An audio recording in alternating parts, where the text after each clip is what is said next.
தமிழகம் முழுவதும் மறைந்த தேமுதிக தலைவர் விஜயகாந்தின் 2ஆம் ஆண்டு நினைவு தினம் அனுசரிப்பு.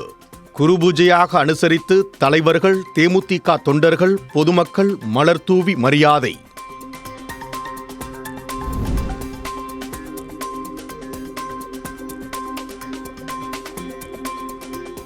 சென்னை கோயம்பேடு தேமுதிக தலைமையகத்தில் உள்ள விஜயகாந்த் சிலையை கட்டியணைத்து கண்ணீர் சிந்திய பிரேமலதா விஜயகாந்த். துணை முதலமைச்சர் உதயநிதி ஸ்டாலின் மற்றும் முக்கிய தலைவர்கள் விஜயகாந்த் சமாதியில் மலர் தூவி மரியாதை.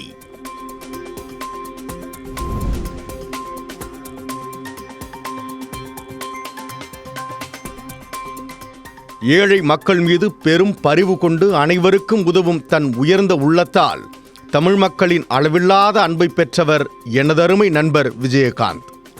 இந்த நாளில் தேமுதிக நிறுவனர் கேப்டன் விஜயகாந்தின் நற்பணிகளை நினைவு கூறுகிறேன் என முதலமைச்சர் மு.க. ஸ்டாலின் உருக்கம்.